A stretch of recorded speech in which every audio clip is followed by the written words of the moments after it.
우리 다 함께 자리에서 일어나셔서 사도신경으로 우리의 신앙을 고백함으로 하나님 앞에 맥주 감사주일 예배를 드리겠습니다.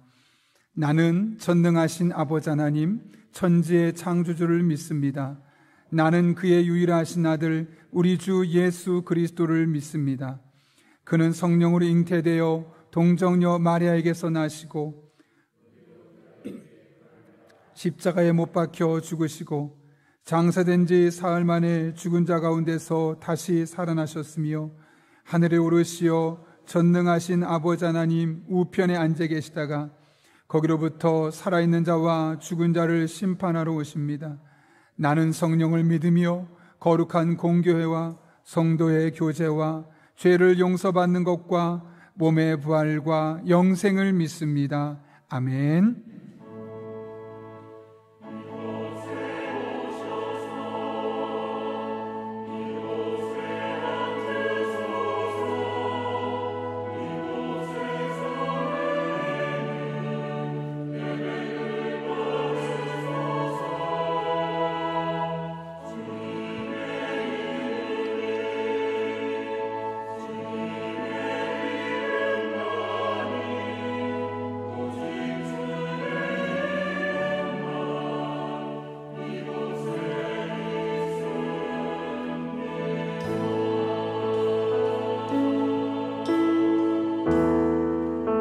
우리 예배를 받기에 합당하신 주님을 경배하며 나아갑시다. 하늘의 문을 여소서, 이곳을 주목하소서. 주를 향한 노래가 꺼지지 않으니 하늘을 열고 보소서. 이곳에 임재하소서. 이곳에 임재하소서. 주님을 기다립니다. 기도의 향기가 하늘에 닿으니 주여 임재하여 주소서. 이곳에 오셔서 이곳에 앉으소서. 이곳에서 드리는 예배를 받으소서. 주님의 이름만이 오직 주의 이름만 이곳에 있으니 이곳에 오셔서 이곳에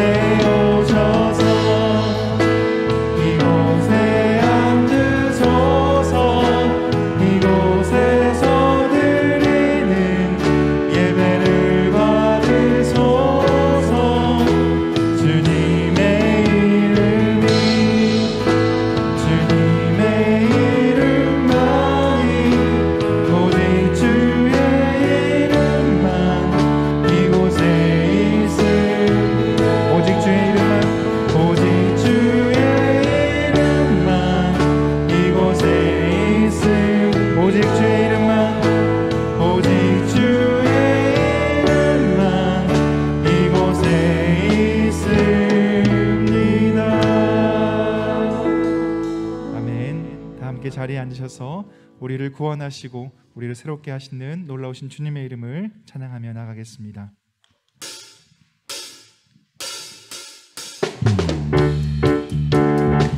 우리 기쁨으로 박수치면서 찬양하며 나가겠습니다.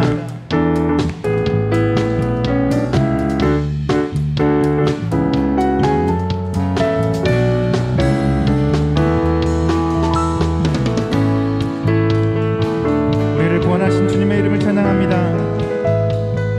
하늘 위에 주님밖에, 하늘 위에 주님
다시 한번 우리 고백하며 나가겠습니다. 하늘 위에 주님밖에, 하늘 위에 주님밖에 내가 사모할 자, 내가 사모할 자 이 세상에 없네. 내 맘과 힘을 믿을 수 없네. 오직 한 가지, 오직 한 가지, 그 진리를 믿네. 주는 나의 힘이요, 주는 나의 힘이요, 주는 나의 힘이요, 영원히 주를 의지하리. 주는 나의 힘이요, 주는 나의 힘이요, 주는 나의 힘이요, 영원히 주를 의지하리. 영원히 내 맘과 힘은, 내 맘과 힘은 믿을 수 없네. 오직 한 가지, 그 진리를 믿네. 주는 나의 힘이요, 주는 나의 힘이요, 주는 나의 힘이요, 영원히 주를 의지하리. 주는 나의 힘이요, 주는 나의 힘이요, 주는 나의 힘이요, 영원히 주를 주는 나의, 주는 나의 힘이요, 주는 나의 힘이요, 주는 나의 힘이요, 영원히 주를 우리 마지막으로 주는 나의, 주는 나의 힘이요, 주는 나의 힘이요, 주는 나의 힘이요, 영원히 주를 의지하리. 영원히 우리의 힘되신 주님의 이름을 찬양합니다. 우리를 구원하시는 놀라우신 주님의 이름을 찬양하며 나아갑니다. 우리 영광의 박수로 찬양하며 나아가겠습니다. 할렐루야.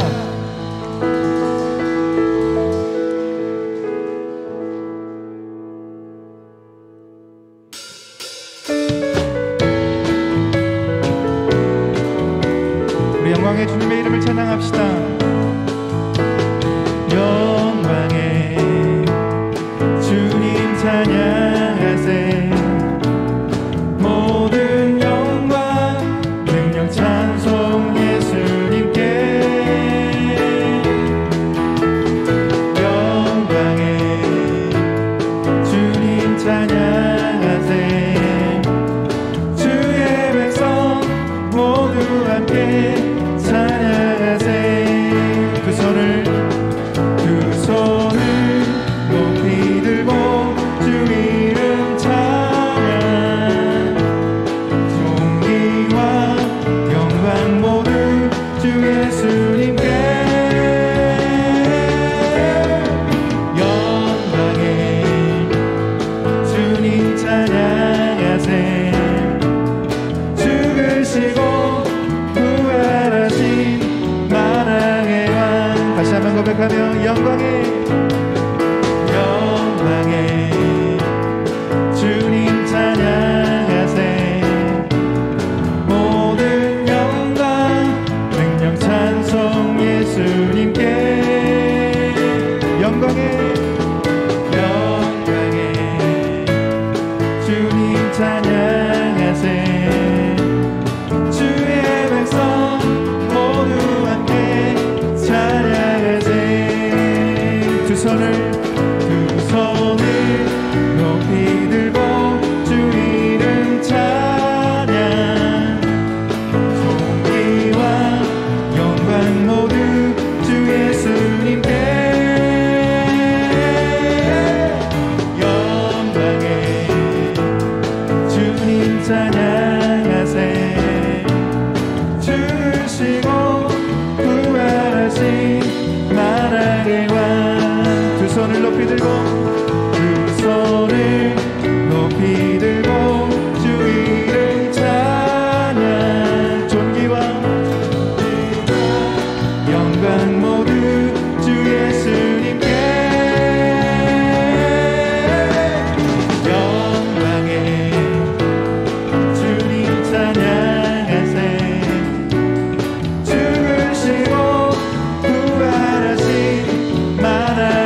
부활하신 죽으시고 부활하신 만왕의 왕.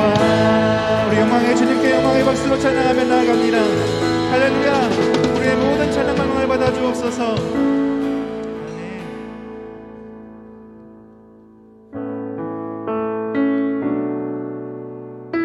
어제도 오늘도 내일도 변함없으신 신실하신 주님의 이름을 찬양하며 나아갑니다. 주님 보좌 앞에 나아가 주님 보좌 앞에 나아가 참된 안식과 기쁨 나누리겠네. 경배하며 주의 얼굴 구할 때 신실하신 주님 찬양. 기도 들으시는 하나님, 기도 들으시는 하나님, 폭풍 속에 내는 꿀 내 노래식 주의 날개 아래서 내 맘 쉬리. 신실하신 주님 신실하신 주님의 이름을 찬양합시다. 신실하신 하나님, 신실하신 주,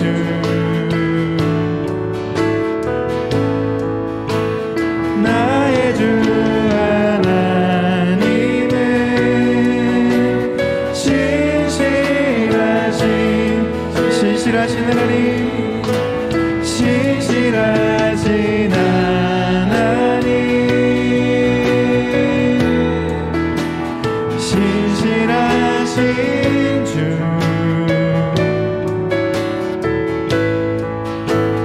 나의 주 하나님은 신실하신 주님. 평안 내려주신 하나님,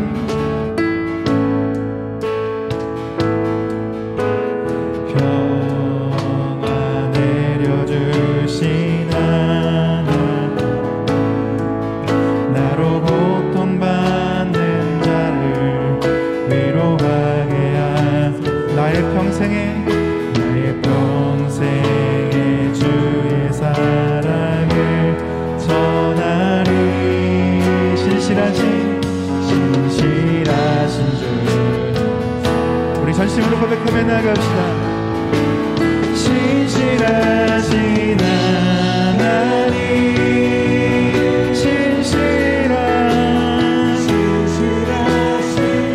주님은 신실하신 분이십니다.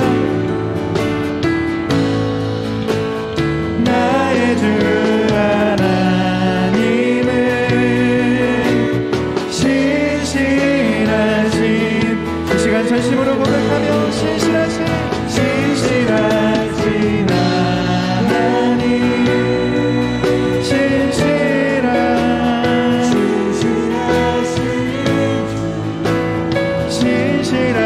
주, 나의 주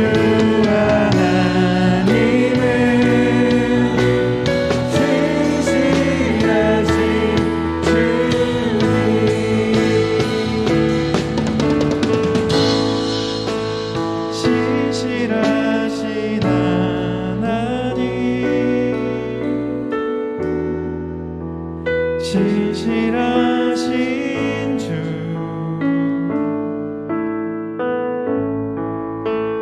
나의 주 하나님은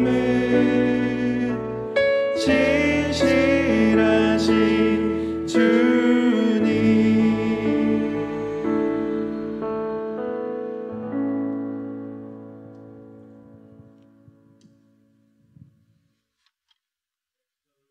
기라 이는 내가 수고하여 밭에 뿌린 것의 첫 열매를 거둠이니라. 수장절을 지키라. 이는 내가 수고하여 이룬 것을 연말에 밭에서부터 거두어 저장함이니라.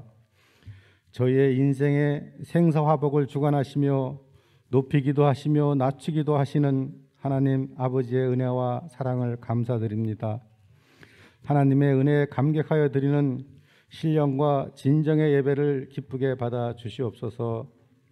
저희가 살아 숨쉬는 동안 항상 하나님을 잃어버리지 않게 하시고 신앙의 기쁨을 잃지 않도록 축복하시며 날마다 구속의 감격으로 복음의 증인된 삶을 살게 하여 주시옵소서. 새롭게 시작하는 7월 맥주주의를 맞이하여 다 함께 감사 예배를 올려드려야 하지만 코로나로 인해 다 함께 대면 예배에 참석하지 못하여 교회와 가정에서 병행하여 예배하오니 성령님, 저희가 어느 장소에서 예배를 드릴지라도 정성을 다해 진심으로 경배드리게 하시고 우리의 예배를 기쁘게 받아 주옵시고 은혜 내려 주옵소서. 주님이 세운 교회를 위하여 충성하는 손길들을 기억하시고 주님을 향한 사랑과 헌신이 주님 오시는 그날까지 변함없이 이루어질 수 있도록 보혜사 성령으로 이끌어 주시옵소서. 하나님의 크신 계획과 섭리 가운데 용인 영락교회를 세우시고 지금까지 지켜주심으로 진리의 파수꾼 역할을 감당하며 부응할 수 있도록 복 내려주심을 감사드립니다. 우리 교회의 42주년 창립 기념 행사로 저희들의 정성을 모아 천사 헌금을 전달합니다.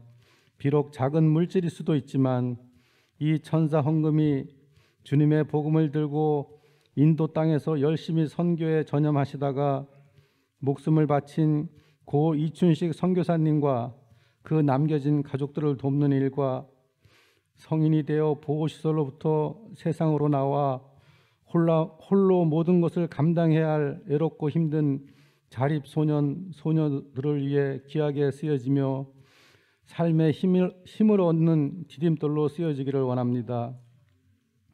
그리스도 안에서 믿음의 형제가 연합하고 교회가 연합하여 이 용인 지역에 복음이 널리 전하여지도록 도와주시옵소서. 환난과 시험에서 건지시는 아버지, 저희들이 근심 많고 유혹 많은 세상에 살면서 주님의 이름을 온전히 의지하지 못하는 어리석음을 보인 때가 많사오니 용서하여 주옵소서. 저희에게 긍휼을 베풀어 주시옵소서. 믿음이 적은 저희에게 성장하는 믿음을 주시기를 원합니다. 말씀에 굳게 세워주시고 여호수아와 같이 항상 큰 믿음을 구하게 하시고 하나님을 온전히 믿는 믿음을 통하여 응답받는 복된 주의 백성으로 삼아 주시옵소서. 장시간 코로나로 인해 저희의 일상들이 무너져가고 있습니다. 이 또한 하나님께서 이길 수 있는 힘과 지혜와 능력을 주실 줄 믿습니다. 이런 때일수록 저희에게 성도의 직분을 감당할 수 있도록 주님의 성품을 닮아가게 하여 주시옵소서. 하나님의 거룩하고 성별된 자녀로서 성도의 품위를 지킬 수 있도록 축복하여 주시옵소서. 저희가 세상을 힘으로 이기는 것이 아니라 하나님의 말씀으로, 하나님의 권세로, 하나님의 능력으로 이길 수 있도록 저희에게 강하고 담대한 믿음을 갖도록 축복하여 주시옵소서. 교육부서의 여름 성경학교와 수련회를 위하여 기도합니다.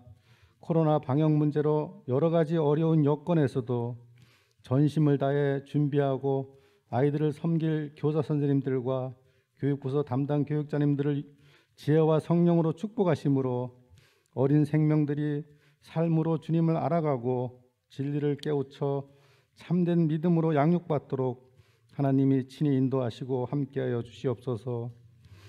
성도님들을 위하여 기도합니다. 많은 시험과 환난 속에서도 주님만 바라보며 의지하고 넘어지지 않는 성도님들 되게 지켜주옵소서. 육신의 병마와 물질의 궁핍함과 믿음으로 방황하는 모든 이들에게 성령님 함께하여 주옵시고 편안함을 주옵시고 기도와 간구에 응답하여 주옵소서. 하나님을 예배하기 위하여 고개 숙인 주의 백성들에게 함께하시고 그들의 심령 속에 하나님의 충만한 은혜를 부어 주시옵소서. 오늘도 귀한 말씀을 전하실 목사님께 성령으로 충만하게 하여 주시고 선포되는 말씀마다 주님의 영광이 나타나고 체험되는 놀라운 역사가 나타나게 하옵소서. 은혜로운 예배를 위해 돕는 손길들을 축복하시고 정성을 다해 준비한 시온 찬양대의 찬양을 기뻐 받아 주시옵소서. 예수님의 이름으로 기도드립니다. 아멘.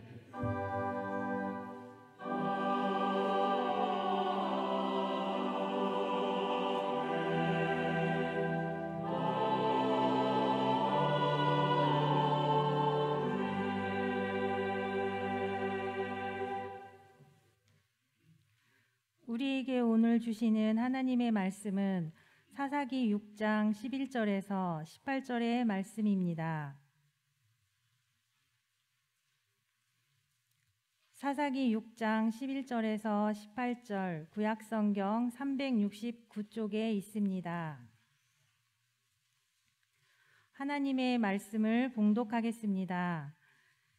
여호와의 사자가 아비에셀 사람 요아스에게 속한 오브라에 이르러 상수리 나무 아래 앉으니라. 마침 요아스의 아들 기드온이 미디안 사람에게 알리지 아니하려 하여 밀을 포도주 틀에서 타작하더니 여호와의 사자가 기드온에게 나타나 이르되 큰 용사여 여호와께서 너와 함께 계시도다 하매 기드온이 그에게 대답하되 오 나의 주여 여호와께서 우리와 함께 계시면 어찌하여 이 모든 일이 우리에게 일어났나이까. 또 우리 조상들이 일찍이 우리에게 이르기를 여호와께서 우리를 애굽에서 올라오게 하신 것이 아니냐 한 그 모든 이적이 어디 있나이까. 이제 여호와께서 우리를 버리사 미디안의 손에 우리를 넘겨주셨나이다 하니 여호와께서 그를 향하여 이르시되 너는 가서 이 너의 힘으로 이스라엘을 미디안의 손에서 구원하라. 내가 너를 보낸 것이 아니냐 하시니라. 그러나 기드온이 그에게 대답하되 오 주여 내가 무엇으로 이스라엘을 구원하리이까.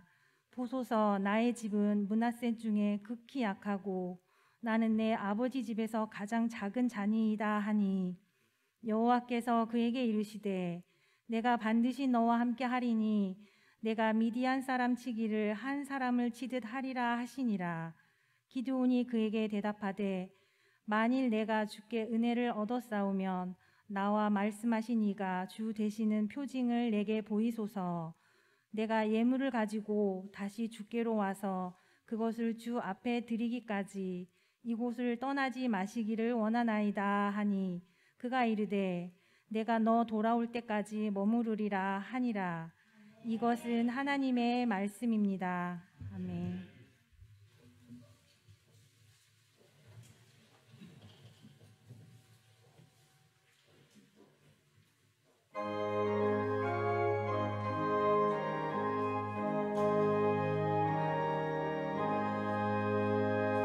예수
사랑하는 용인 영락교회 귀한 성도 여러분들, 정말 감사드립니다.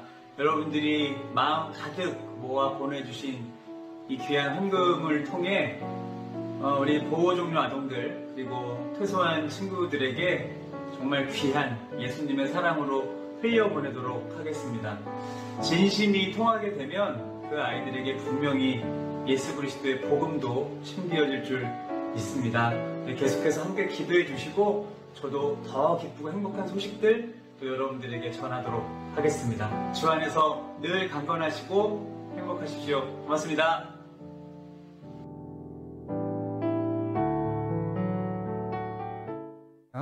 주보를 참가하실 때 여러분 앞에 귀의 소식 전하는데요. 지금 좀 전에 영상 보신 것처럼 여러분들께서 이번 주, 지난 2주 동안 천사헌금에 동참해 주셔서 2,367만 1,000원이 헌금이 모금이 되었고, 그 가운데 반씩 이충식 선교사님 가정과 또 보호종결 아동을 지원하는 프렌즈 교회 이미 입금을 했습니다.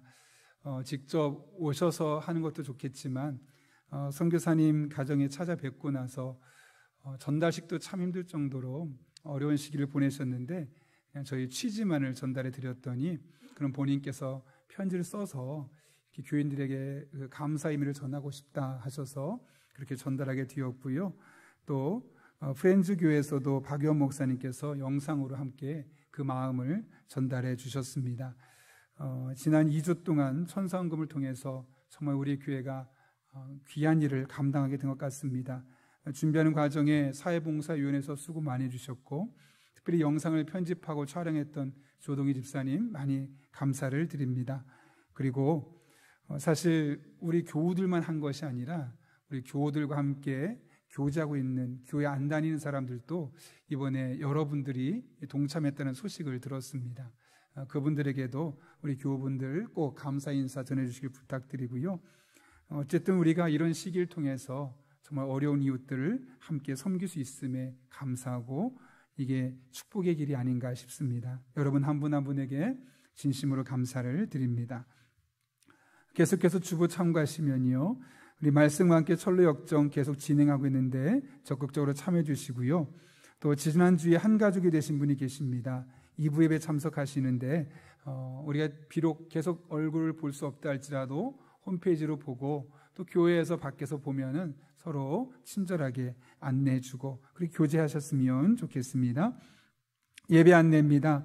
이번 주까지는 20%의 사람만 예배를 드릴 수 있고, 이제 다음 주에는 7월 7일 날 거리두기 단계에 나오는 결정에 따라서 여러분 앞에 안내해 드리겠습니다. 오늘은 맥주감사 주일로 지키고 있습니다. 지난 상반기 6개월을 돌아보며 하나님께 감사한 것들을 생각해내고 또 하반기를 우리가 기대하며 하나님 앞에 기도하는 날이 바로 맥주감사 주일입니다. 오늘을 시점으로 하반기에 여러분 한 분 한 분의 삶 가운데 많은 하나님의 감사의 제목들 넘쳐날 수 있기를 예수님 이름으로 축복합니다. 오늘 오후 찬양 예배는 교회학교 여름 사역을 위한 기도회로 함께 하게 되는데요. 교회 유튜브를 통해서도 실시간 영상이 제공됩니다. 아울러 이번 주부터 영아부, 유치부, 여름 성경학교가 토요일, 주일 이틀간에 걸쳐서 가정과 교회에서 병행해서 이루어지게 됩니다.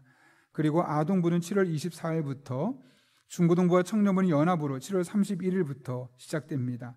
속으로 사회 현황면을 보게 되면 자세한 내용들 나와 있으니 참고해 주시고, 우리 아이들이 이 시기에 하나님을 나의 하나님으로 경험할 수 있도록 기도해 주시고, 또 여러분이 가능한 방법으로 적극적으로 지원하고 후원해 주시기를 부탁드립니다.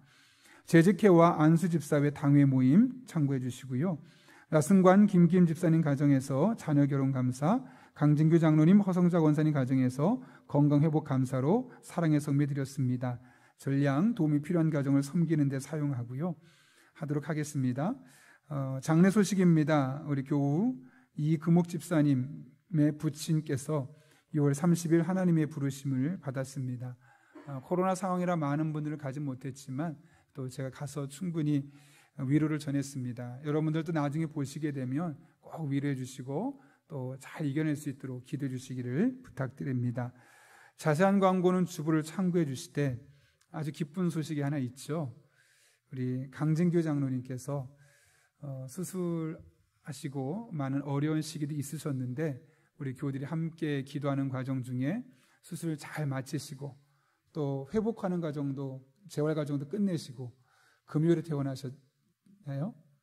네, 퇴원하시고 오늘 정말 오랜만에 예배 나오셨는데요. 우리 한번 장로님을 더 건강하시라고 지난 우리 다치기 전처럼 또 함께 즐겁게 교회 섬기자고 또 여기 우리 아들 둘까지 참석했어요. 그 중에 큰아들은 말레이시아에서 지금 원래 일을 하고 있는데 아버지 이제 아프시고 나서 잠깐 들어왔습니다. 곧 또 출국을 하게 되는데 우리 귀한 장로님과 뭐 작은 아들은 자주 보니까 우리 큰아들 성구 형제에서 같이 한번 박수로 축복하겠습니다.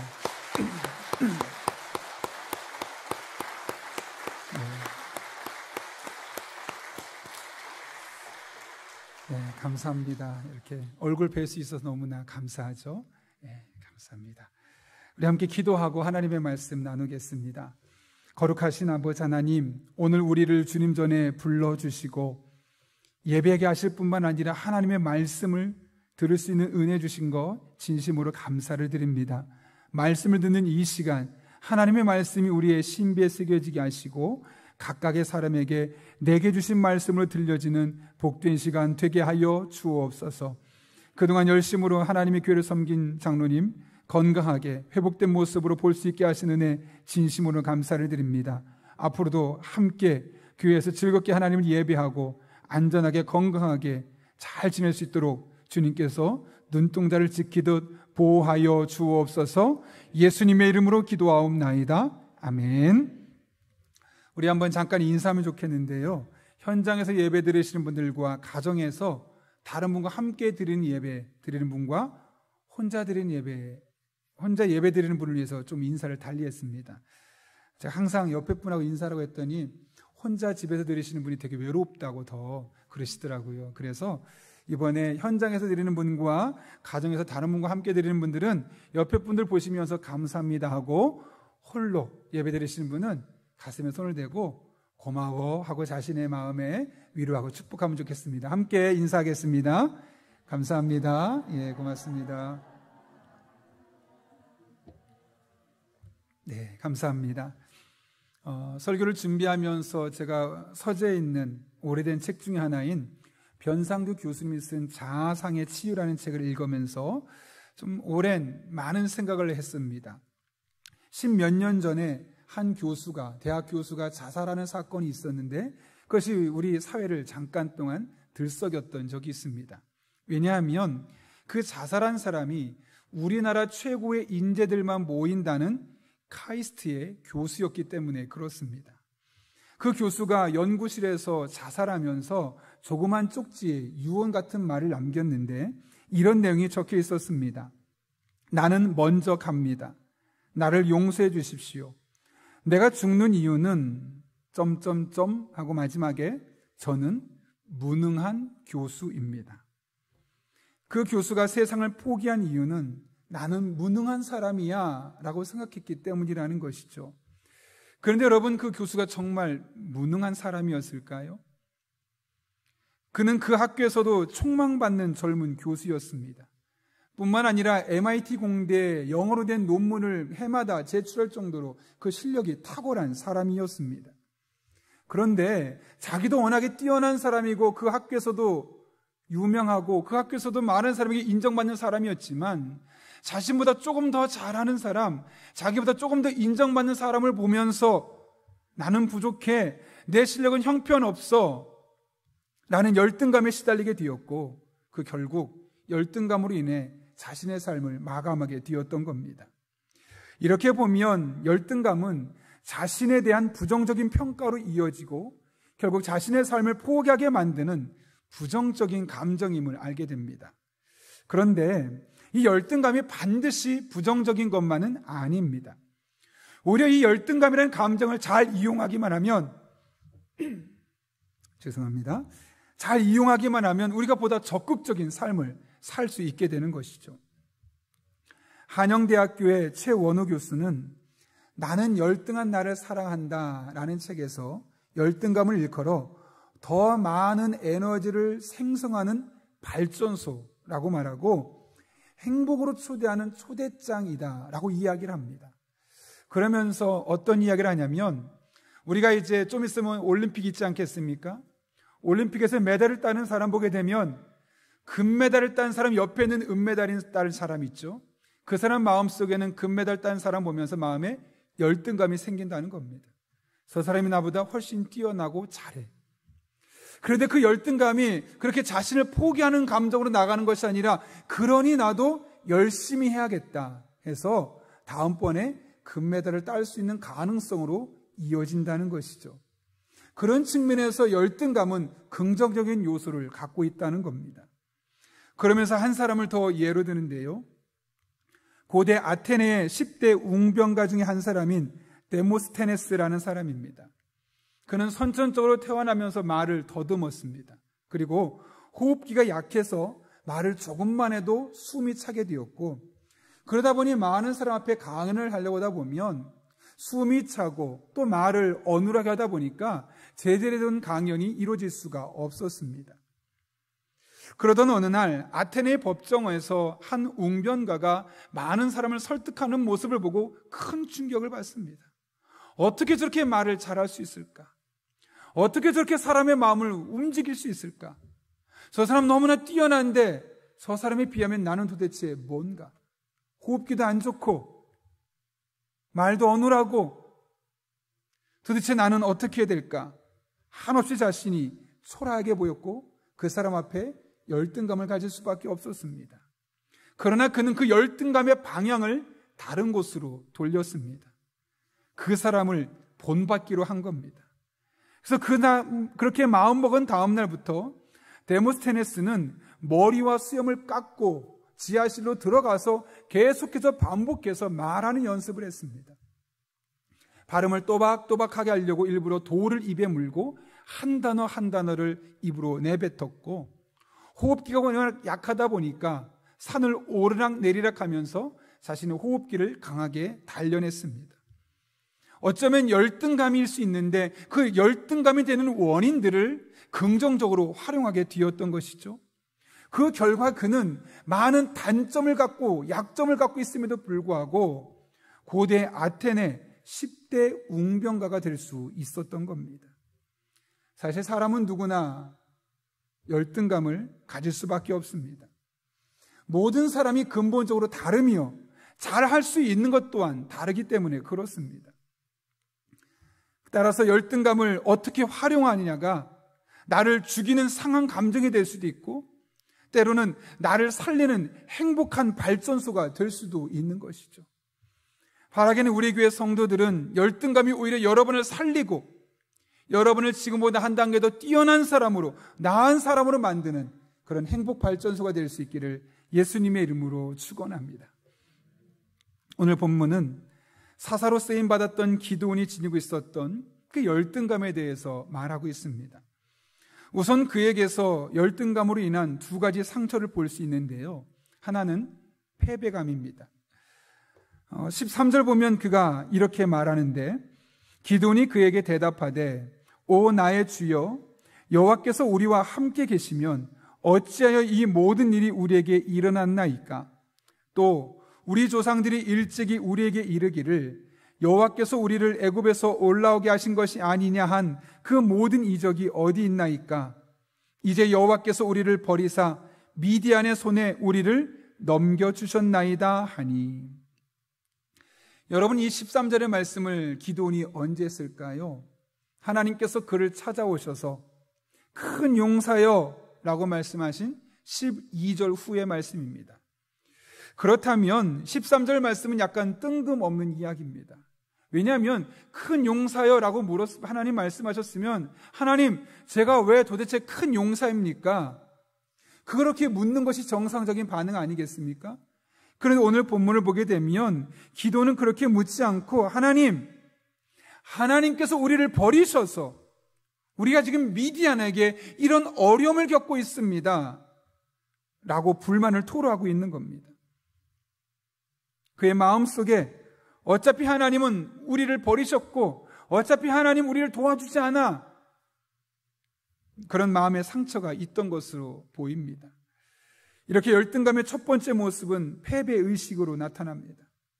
아무도 나를 도와주지 않을 거야. 심지어 하나님도 나를 도와주지 않으실지도 몰라. 그러니 어차피 노력해도 소용없어. 지금 기드온이 가졌던 마음이 그런 마음입니다. 그런가 하면 기드온에게는 두 번째로 비교의식으로 말미암은 또 다른 열등감이 있었습니다. 하나님께서 그에게 말씀하시죠. 네가 가서 미디안으로부터 이스라엘 백성들을 구원해내라. 그때 그가 어떻게 반응합니까? 15절 보면 이렇게 반응합니다. 그러나 기드온이 그에게 대답하되 오 주여 내가 무엇으로 이스라엘을 구원하리이까?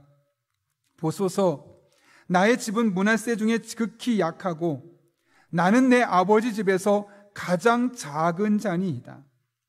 나는 아무것도 할 수 없어요. 그러면서 그 이유를 두 가지로 말하죠. 첫 번째로는 나의 집은 므낫세 중에 가장 약하다. 우리 가문은 다른 가문에 비하면 열등해요. 우리 집안은 저 사람 집안에 비하면 별로 내세울 것 없어요. 이 가문에 대한 열등감이 있는 겁니다. 두 번째로 나는 내 아버지 집에서 가장 작은 자니이다. 이게 작다는 것은 키가 작다는 것이 아니죠. 그 집안에 형도 있고 동생도 있었겠죠. 그런데 형들과 동생과 비교해 봤을 때 내가 우리 집에서 제일 능력이 부족하고 제일 한심합니다. 제일 열등한 존재가 바로 접니다. 라고 고백하고 있는 것이죠. 그는 이렇게 자신의 집안과 다른 집안을 비교하면서 또 자신을 다른 형제들과 비교하면서 자신이 얼마나 열등한 존재인지를 하나님 앞에 하소연하고 있는 겁니다. 기도는 이렇게 열등감으로 인한 패배감과 비교의식 속에서 살아가고 있었습니다. 그러다 보니 그의 일상의 삶도 매우 소극적으로 변해 있었죠.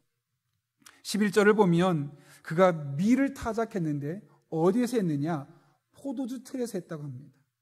밀을 타작하려면 넓은 곳에서 해야 되는데 포도주 틀은 작습니다.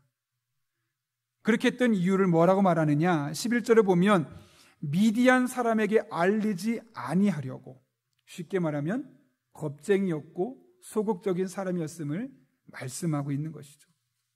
이렇게 기드온은 소극적인 사람이었고 열등감에 쌓여 있었고 패배의식에 쌓여 있어서 아무것도 할 수 없다고 하고 있던 사람이었습니다.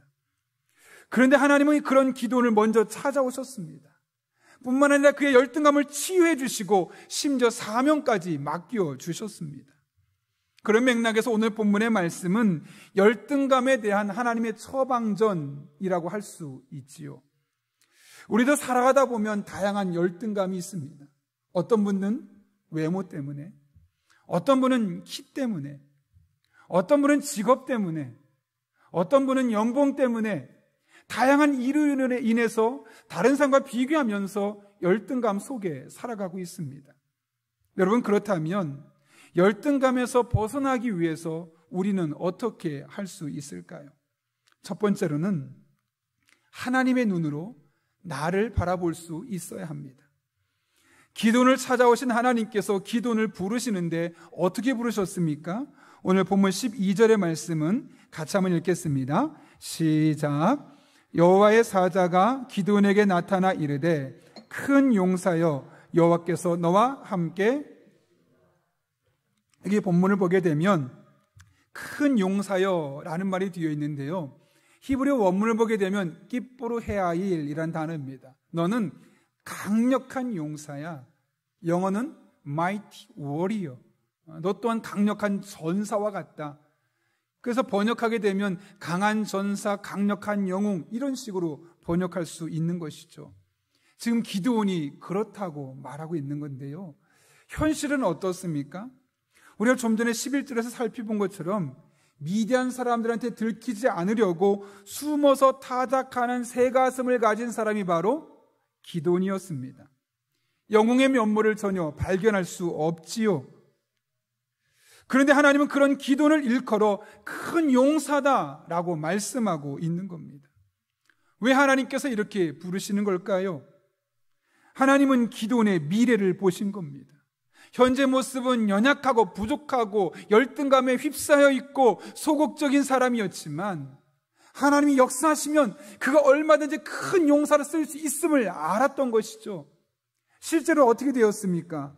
그는 나중에 큰 용사가 되어서 이스라엘 백성들을 수많은 전투에서 건져내는 사람이 되었음을 성경은 우리에게 말씀하고 있는 것이죠. 하나님은 우리의 현재 있는 그대의 모습이 아니라 하나님께서 우리에게 역사하심을 통해 나타날 그 미래의 가능성 있는 모습으로 우리를 보기를 원하시는 겁니다. 그런 맥락에서 하나님의 눈으로 나를 바라본다는 것은 현재 나의 모습을 객관적으로 바라보는 것이 아니라 믿음의 눈으로 나의 미래를 내다보는 것, 이것이 하나님의 눈으로 나를 바라보는 것입니다. 이 같은 사실을 우리는 아브라함에게서 또 베드로에게서도 발견할 수 있습니다. 하나님께서 아브라함을 부르시고 축복할 때 이렇게 말씀합니다. 내가 너로 큰 민족을 이루고 내게 복을 주어 내 이름을 창대하게 하리니 너는 복이 될지라. 이 말씀을 듣던 당시에 아브라함은 복을 받은 사람이 아니었습니다. 큰 민족도 아니었고 창대하지도 않았습니다. 하나님 말씀하시는 겁니다. 그런데 너는 조금만 시간 지나면 큰 민족이 될 거야, 창대한 사람이 될 거야 하며 그에게 미래를 꿈꿀 수 있게 해주셨죠. 아브라함이 어떻게 했다고 말합니까? 이에 그 말씀을 따라갔다고 합니다. 이 말씀을 내게 주신 말씀으로 받고 나는 지금 부족하지만 적은 민족이지만 하나님 반드시 큰 민족을 이루어 주실 거야, 내게 복 주시고 나를 창대하게 하실 거야, 그 말씀을 따라서 한 걸음 한 걸음 내딛게 되었다는 것이죠. 그 아브라함이 지금 저와 여러분의 믿음의 조상이 되지 않았습니까? 요한복음의 동생 안드레가 형 베드로를 예수님께 데리고 옵니다. 그때 예수님께서 베드로를 보고 이렇게 말씀하시죠. 데리고 예수께로 오니 예수께서 보시고 이르시되 네가 요한의 아들 시몬이니 장차 게바라 하리라 하시니라. 너 지금은 요한의 아들 시몬이야. 이게 무슨 말일까요? 그냥 평범한 요한이라는 한 사람의 아들이야. 그런데 지금은 그렇지만 장차 앞으로 미래 너는 게바, 페트로스, 반석이 될 거야 라고 말씀하고 있는 겁니다. 지금은 평범한 어부입니다. 그리고 평범한 요한이라는 아버지의 아들입니다. 그렇지만 하나님이 그에게 역사하시고 그에게 은혜 베푸시면 그는 머지않아서 장차 반석 같은 사람이 될 것임을 말씀하고 있는 것이죠. 실제로 그는 예수님의 수제자가 되었습니다. 예루살렘 교회 담임 목회자가 되었습니다. 제가 웬만해서는 제 개인적인 이야기를 잘 하지 않는데요, 오늘은 저희 이야기를 잠깐 여러분과 나누려고 합니다. 저희 아이가 지금 요즘 시험을 보고 있어서 아이와 여러 가지 대화를 나누다가 저희 아이가 좀 꼼꼼함이 필요할 것 같아서 야, 너는 좀 자기계발서를 많이 읽으면 좋겠다라는 이야기를 하게 되었습니다. 대화를 하다 보니까 문득 제가 자기계발서를 읽은 걸 아이에게 얘기해 줘야 될 것 같아서 어렴풋이 생각해보고 집에 있는 책들을 생각해 보니까 약 100권 이상 정도 읽은 것 같습니다. 물론 여러분이 보시기에 100권이나 읽었는데 저 정도밖에 안 되나 싶을 수도 있겠지만 그래도 그만큼 읽어서 이 정도 될 수 있었으니 이해해 주시기를 부탁드리고요. 그러면서 문득 이런 생각이 들었습니다. 내가 도대체 왜 자기계발서를 100권이나 넘을 정도로 많이 읽었을까 생각해 보았습니다. 그러다가 과거에 제가 중등부 전도사 때 중등부, 고등부, 청년부가 연합해서 한 150명이 수련회를 함께 했었는데 그 수련회를 인도했던 때가 생각이 났습니다. 당시 제가 찬양 인도를 하고 나서 1시간 동안 기도하는 시간이 있었는데 기도하는 시간에 이제 서로 찾아다니면서 기도 제목 하나씩 나누고 서로를 위해서 간절히 기도해 주는 시간이 있었습니다. 제가 한 10분 정도 앞에서 기도 인도를 끝나고 나서 저도 이제 사람들을 다 찾아다니면서 서로 기도 제목을 나누게 되었죠. 그러다 그 중에 한 선생님, 지금 이제 집사님이 되었는데 그 집사님과 기도 제목을 나누고 기도하게 되었는데 기도를 딱 끝나자마자 갑자기 펑펑 우는 겁니다. 제 마음속에 혹시 나한테 얘기하지 않았지만 힘든 일이 있으신가? 그런 궁금한 생각이 들었습니다. 그래서 왜 그러냐고 물었더니 그분이 하는 말씀이, 제가 당시에 전도사였는데요, 전도사님, 하나님이 전도사님을 쓰시고 싶대요. 하나님이 전도사님을 크게 쓰시고 싶대요. 하면서 펑펑 우는 겁니다. 자신의 삶에서 이런 적을 경험해 본 적이 한 번도 없는데 기도하는 중에 자신도 모르게 환상이 열리면서 마치 자기에게 말씀하시듯 이러는 것을 보면서 너무 감격스러워서 울게 되었다는 것이죠. 저희가 그 이야기를 듣고 처음에는 별로 대수롭지 않게 생각했습니다. 왜냐하면 그 당시 저의 모습은 그렇게 전혀 그럴 만한 사람이 아니었기 때문에 그렇습니다. 그도 그럴 것이 제가 뭐 스카이나 그런 유명한 대학을 나온 사람도 아니고 그 당시에 큰 교회에서 뭐 많은 사람과 함께 목회하고 있는 것도 아니고 더군다나 어떤 특별한 은사와 도드라지는 모습이 있어서 많은 사람이 제 이름을 알던 시기도 아니었기 때문입니다. 그래서 그냥 좋은 소리다, 기분은 좋네 하고 넘어가려고 했습니다. 그런데 신기하게도 그날 이후 그 목소리가 제 귓전을 떠나지 않는 겁니다. 마치 하나님이 말씀하는 것 같았습니다. 너 들었지? 내가 그렇게 쓸게. 그러니 잘 준비해라. 그런 메시지로 저희 마음에 들리는 겁니다. 그래서 그날 결심했습니다. 그래, 하나님이 그런 계획을 가지고 계시다면, 하나님이 부르신다면 얼마든지 사용될 수 있도록 부족하지 않은 사람이 되자. 하나님 부르시면 얼마든지 달려나갈 수 있도록 잘 준비되도록 열심히 노력하자 라는 마음으로 그때부터 부단히 노력했던 것으로 생각됩니다. 만약 제가 그 당시에 저의 현실만을 바라보면서 말도 안 돼 라고 했다면 지금도 많이 부족하지만 이만큼도 성장하지 못했을 저의 모습이 능히 짐작이 됩니다. 그러나 지금은 여전히 부족하고 지금 당장 현재의 모습만 보면 미래가 기대되지 않지만 하나님의 약속이 있고 하나님의 눈으로 보기 시작하면서 미래에 대해 꿈을 꾸기 시작하니까 기대가 되는 겁니다. 또 그 기대가 되고 하나님께 더욱더 헌신하고 싶은 마음에 더 노력할 수밖에 없게 되었던 것이죠. 만약 제가 현실의 모습만 바라보고 살았다면 저는 많은 발전을 경험하지 못했을 것이고 매일 저보다 훨씬 뛰어난 사람들을 생각하면서 열등감 속에서, 좌절감 속에서, 비교의식 속에서 살았을 것이 너무나 분명합니다.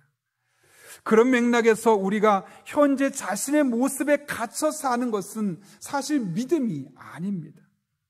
오히려 다른 사람들이 보기에도 여전히 나의 현재가 부족해 보여도 나를 통해 얼마든지 일하실 수 있는 하나님을 기대하고 자신의 미래를 준비해 나가는 것, 그것이 우리의 미래의 모습이 되어야 하고, 그럴 때 우리를 지독히도 괴롭히는 그 열등감의 늪에서 빠져나올 수 있는 겁니다.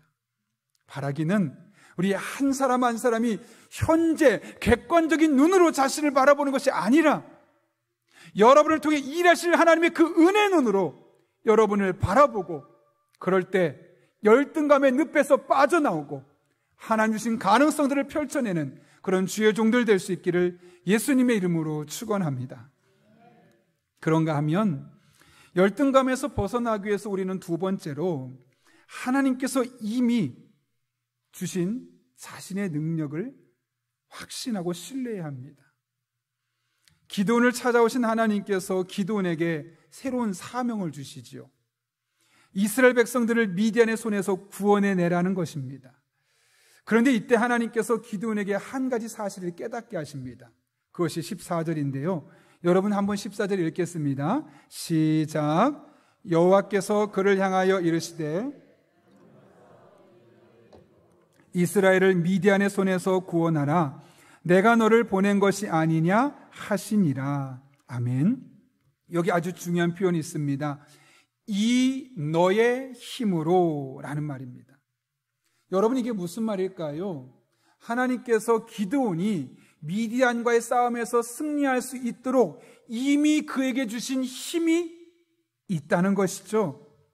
정확하게 그 힘의 정체가 무엇인지를 밝히진 않았지만 분명한 사실은 하나님께서 이미 기드온에게 공급해 주신 힘이 있으니 그 힘으로 나가서 싸워라 라고 말씀하고 있는 겁니다. 그러므로 기드온이 할 일은 너무나 선명합니다. 하나님께서 내게 주신 힘이 있음을 믿고 그 힘으로 자신에게 맡겨진 일을 성실하게 감당해 내는 겁니다.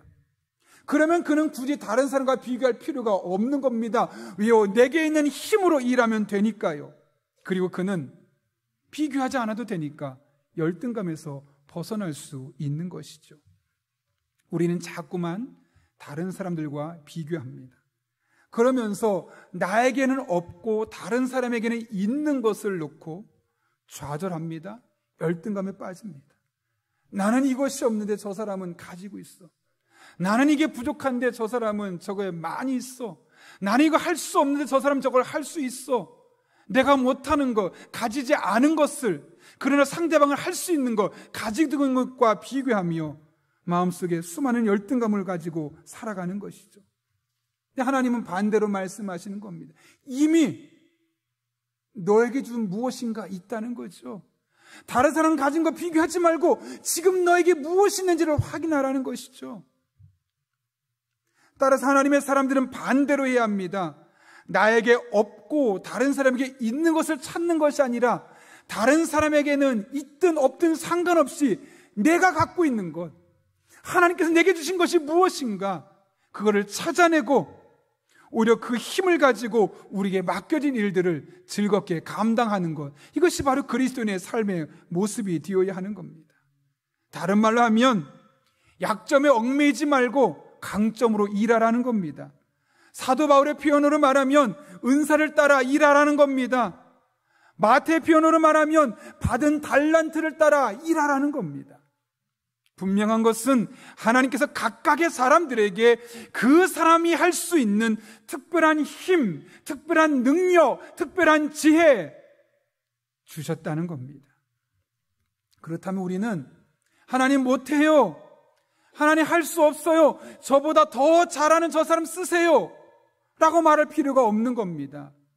하나님이 나를 쓰시고자 하신다면 이미 그 일을 잘 할 수 있도록 내게 주신 은혜와 내게 주신 능력이 이미 주어져 있기 때문에 그렇습니다. 성경을 보면 하나님께서 사도 바울과 베드로를 쓰신 방법이 전혀 다릅니다.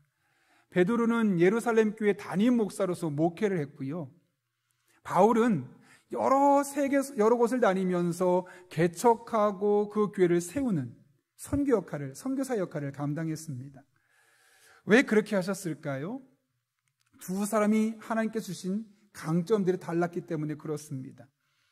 베드로는 다혈질의 어부 출신으로 결혼을 해서 가정을 꾸린 사람이었습니다. 목회를 하기에 강점이 있죠. 왜냐하면 부부관계를 알 수 있고 가정에 대해서 이해할 수 있으니까 많은 성도들의 이야기를 듣고 가정 이야기를 상담해 줄 수 있는 그런 강점이 그에게 있지 않았겠습니까? 반면에 사도 바울은 탁월한 지식을 갖고 있었습니다. 그리고 누구보다 뛰어난 열정을 갖고 있었고 결정적으로 결혼을 하지 않았습니다. 세계 어느 곳을 가서 복음을 전해도 그것 때문에 가정에 매이지 않아도 되는 사람이었습니다. 그는 철저하게 복음을 전하고 새로 개척한 교회, 특별히 하나님을 알지 못하던 사람들에게 새로운 지식과 체계를 세워줄 수 있는 일을 하기에 좋은 사람이었던 것이죠. 그에 비하면 베드로는 지식이 부족했죠. 근데 지식이 부족해도 됐던 이유는 이미 예루살렘의 교회 교인들은 유대인들이었고 하나님을 충분히 아는 사람들이었기 때문에 바울만큼 지식이 없어도 목회하는 데 부족함이 없었던 겁니다. 그렇게 한 사람은 기성교회에서 목회를 했고 그렇게 또 다른 사람은 세계 곳곳을 다니면서 복음을 전하게 되었던 겁니다. 여러분, 하나님께서 두 사람 중에 어떤 사람을 더 귀하게 보셨을까요? 여러분은 어떻게 생각하십니까? 아마 사람 상대하는 거 참 힘들어 라고 생각하는 분은 그래, 사람 대하는 게 너무너무 힘든데 베드로가 참 고생이 많았겠다. 그 큰 교회 목회하면서 여러 성도들의 이야기를 들어보고 함께 기도해주고 목회하는 게 결코 쉽지 않은데 힘들었겠구나 라고 생각하는 사람이 있을 반면 새로운 문화에 적응하면서 이곳저곳 다니면서 안전을 담보하지 않으면서 다니는 모습을 대단하다고 생각하는 사람은 오히려 베드로보다는 그래, 바울이라는 사람이 참 대단하지, 자기의 목숨도 아끼지 않고 세계 곳곳을 다니면서 복음을 전하는 저 모습 정말 훌륭해 라고 생각할지도 모르겠습니다. 근데 그것은 우리의 생각이죠. 하나님은 똑같이 보지 않으셨을까요? 왜 그랬을까요? 각각의 사람들에게 주신 은사와 능력에 따라서 자신에게 주어진 일들을 성실하게 감당했기 때문에 그렇습니다. 제가 설교를 준비하면서 만약 두 사람이 현장이 바뀌었다면 어땠을까 생각해 봤습니다. 이곳저곳 돌아다니면서 복음 전하고 때로는 책망도 하고 그랬던 바울이 만약 예루살렘 교회에 와서 조용히 앉아서 목회를 했다면 목회가 잘 됐을까요? 교회가 시끄럽고 갈라졌을까요? 아마도 예측해 보건대 교회가 건강하게 성장하기보다는 왠지 그 교회가 갈등도 많았을 것이고 그러면서 사도 바울의 이런 마음이 들었을 겁니다. 내가 선교는 잘하는데 왜 목회 못할까? 좌절감과 다른 사람과 비교하면서 열등감에 빠지지 않았을까?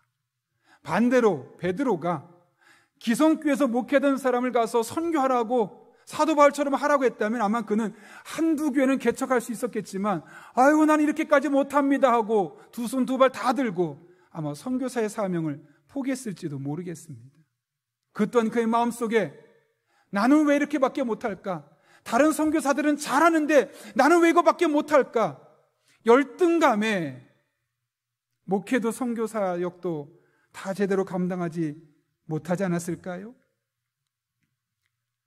그런데 반대로 자신에게 주신 은사를 따라 능력을 따라 지혜를 따라 주어진 자리에서 열심으로 성심껏 일하니까 빛이 드러나는 겁니다. 열매가 보이는 겁니다. 그리고 우리가 오늘날 사도 바울을 위대한 선교사로 또 베드로를 예루살렘 교회의 지도자로 볼 수 있는 것이 바로 이것 때문인 것이죠.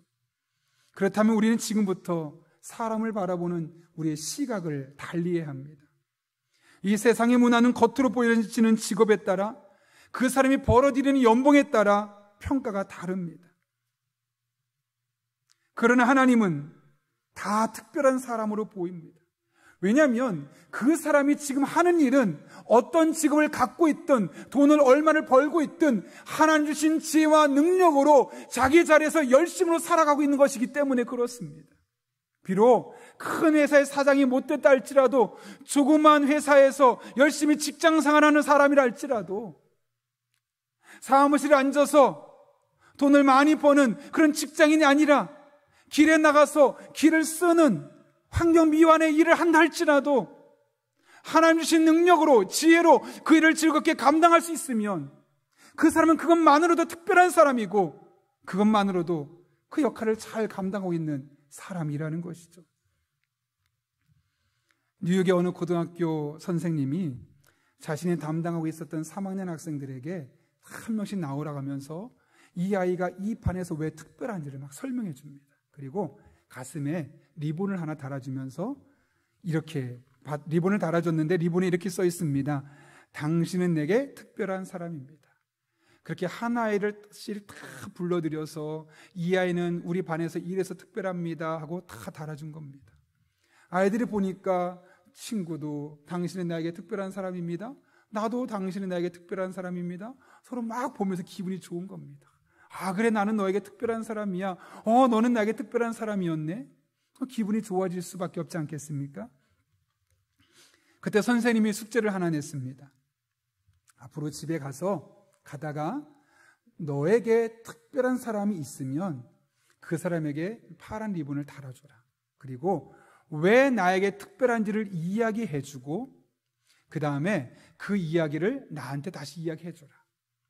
그 중에 한 아이가 생각해 보니까 자기가 힘들 때마다 고민할 때마다 스트레스가 있을 때마다 근처에 있는 한 회사의 부사장님하고 좀 상담을 많이 했는데 그분 덕분에 사춘기를 잘 이겨낼 수 있었고 너무나 고마워서 그분에게 찾아가서 파란 리본을 달아주면서 부사장님은 저에게 특별한 사람이에요. 왜냐하면 제가 힘들 때마다 상담해주고 위로주어서 제가 이렇게까지 올 수 있었거든요. 아 그래? 근데 부사장님 한 가지 부탁이 있어요. 부사장님은 그 스티커를 가져다가 다른 사람에게 꼭 붙여줬으면 좋겠어요. 그리고 그 스티커를 붙인 사람이 또 다른 사람에게 왜 그 사람이 특별한지를 이야기해주고 그 파란색 리본을 붙여줬으면 좋겠어요.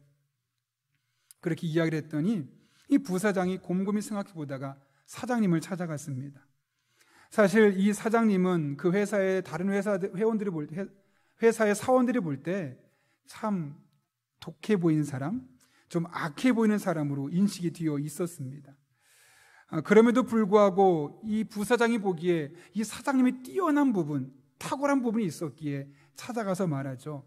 사장님은 정말 천재성을 갖고 있고 창조적인 능력을 갖고 있는데 전 정말 그것이 너무나 존경스럽고 제가 당신과 함께 일할 수 있다는 것이 너무나 귀해서 당신은 나에게 특별한 사람입니다 하고 파란색 리본을 붙여준 겁니다. 왠지 기분이 좋았습니다. 집으로 돌아오면서 사장님이 생각하기를 그럼 나는 누구에게 이 파란색 스티커를 붙여줄까? 이 리본을 달아줄까? 고민하다가 집으로 가서 17살 난 아들을 불러놓고 말합니다.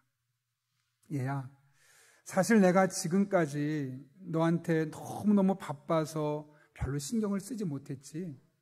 그리고 네가 성적이 조금이라도 떨어지면 고래고래 소리를 질렀지. 집안 제대로 정리하지 않으면 너한테 내가 고함을 지르고 화를 냈어.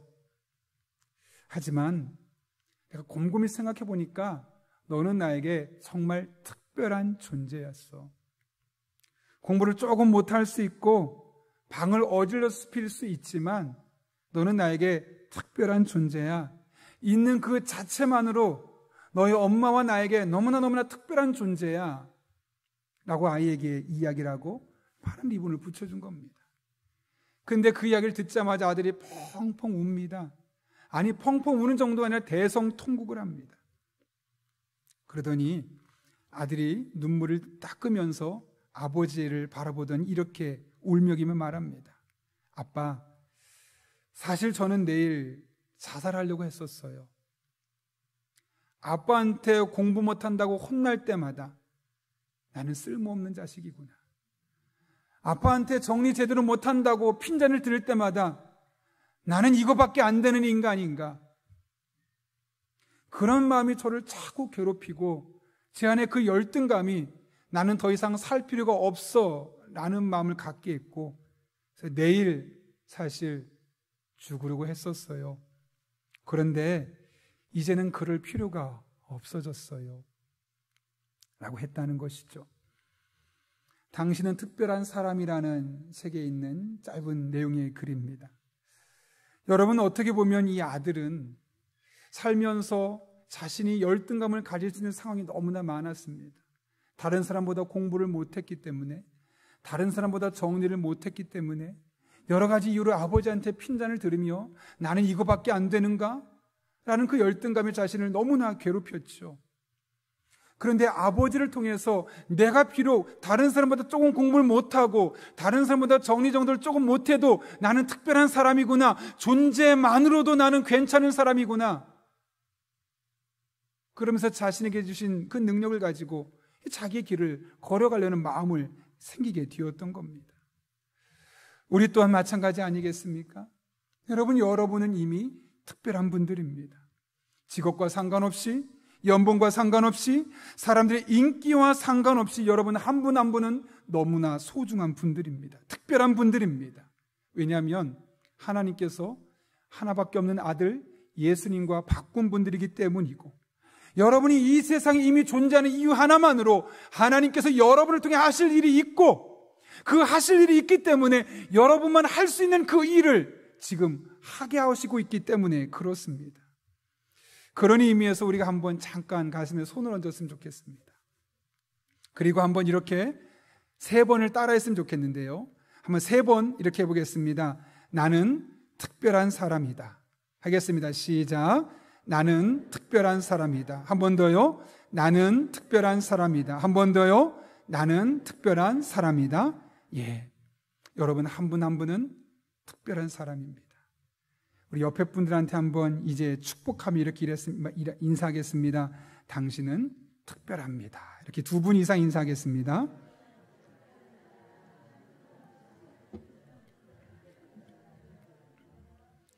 함께 기도하겠습니다. 거룩하신 아버지 하나님, 날로 열등감에 시달리게 만드는 세상 속에서 하나님의 눈으로 미래적인 관점에서 우리를 바라볼 수 있게 해주시고, 이미 나에게 주신 능력이 있음을 통해 내가 특별한 사람임을 깨닫게 하신 은혜 진심으로 감사를 드립니다. 우리가 남은 한 평생 살아가면서 열등감에 사로잡힐 때 오늘 말씀을 기억하며 하나님 앞에 우리를 새롭게 세워가고 그 안에서 하나님께서 맡겨진 일들을 행복하게 감당해낼 수 있는 주의 종들 되게 하여 주옵소서. 예수님의 이름으로 기도하옵나이다. 아멘. 우리 함께 찬송가 406장 부르실 때 마지막 절에 일어서서 봉헌하시겠습니다.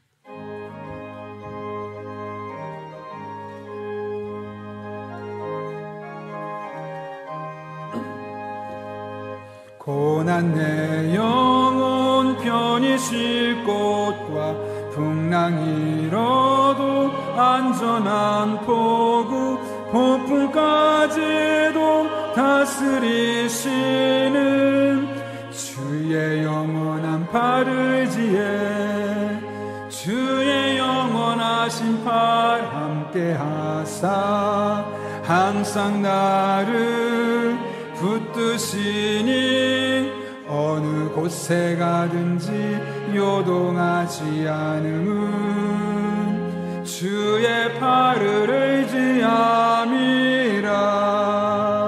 세상 친구들 나를 버려도 예수는 함께 동행함으로 주의 은혜가 충만하리니 주의 영원한 팔을지에 주의 영원하신 팔 함께 하사 항상 나를 붙드시니 어느 곳에 가든지 요동하지 않음은 주의 팔을 의지함이라.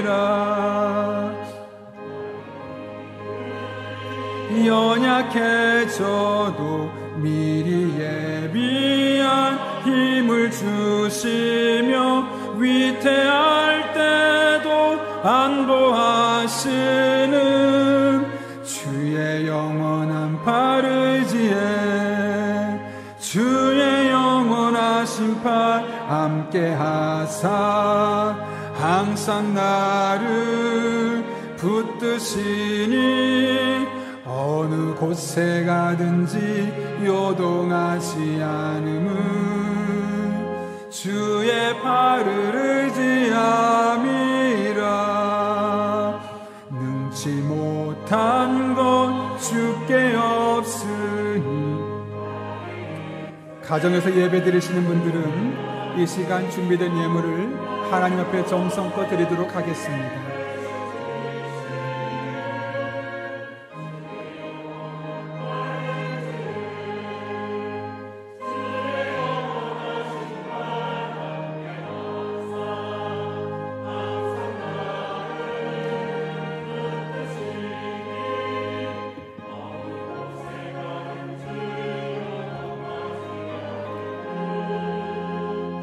주의 팔을 의지함이라.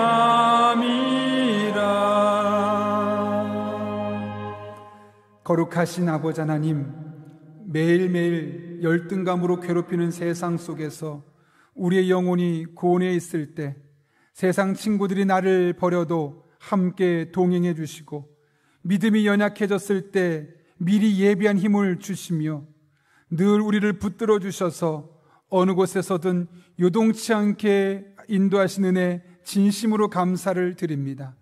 그 은혜가 얼마나 큰지를 알기에 오늘 우리가 이 시간 빈손으로 나오지 아니하고 우리의 신앙의 고백과 사랑을 담아 하나님께 예물을 드리오니 이 모든 예물 기쁘게 받아주시되 특별히 지난 6개월을 돌아보며 또 앞으로의 6개월을 기대하며 하나님 앞에 맥주 감사 주일 예물을 드린 손길들이 있습니다. 그 손길들을 일일이 기억하여 주시옵고 하늘의 귀한 것으로 복된 것으로 갚아주시는 은혜의 한 주간 되게 하여 주옵소서. 우리 성도들의 피와 땀만이 담겨있는 예물을 우리가 하나님 앞에 온전히 드렸사온데 이 중에 단 하나도 허투루 낭비되지 않도록 우리에게 영적인 지혜와 분별력을 더해 주시고 하나님 아버지의 마음을 시원케 하는 일에만 사용할 수 있도록 주님 은혜를 더하여 주옵소서. 우리 성도님들도 삶의 자리로 나아갑니다. 날로 열등감으로 우리를 괴롭히는 세상 속에 나갈 때 때를 따라 돕는 은혜로 힘을 주시고 능력 주시고 지혜 주시고 만남의 복을 주시고 성령 충만케 하사 선한 길로 인도하시는 주님의 은혜를 매 순간순간 경험하게 하여 주옵소서. 이 한 주 우리 성도들의 삶 가운데 그렇게 역사하시길 바라며 예수님의 이름으로 기도하옵나이다. 아멘. 우리 함께 파송의 찬양 부르시고 오늘 축도함으로 예배 마치도록 하겠습니다.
지금은 우리를 구원하신 예수 그리스도의 은혜와 하나님 아버지의 변함없는 사랑과 성령님의 역사하심이 오늘 주신 말씀을 내게 주신 말씀으로 받고 열등감의 늪으로 인도하는 세상 속에서 하나님의 눈으로 자신을 바라보고 내게 이미 주신 능력이 있음을 깨닫고 내가 얼마나 특별한 사람인지를 알고 우리에게 주어진 일상의 삶을 살기로 결단하는 이 자리에 머리 숙인 한 영혼 위에 그들의 삶의 자리, 우리 교회와 나라와 민족, 북한 땅과 온 세계 열방 가운데 이제부터 영원토록 함께 하시옵기를 간절히 축원하옵나이다. 아멘.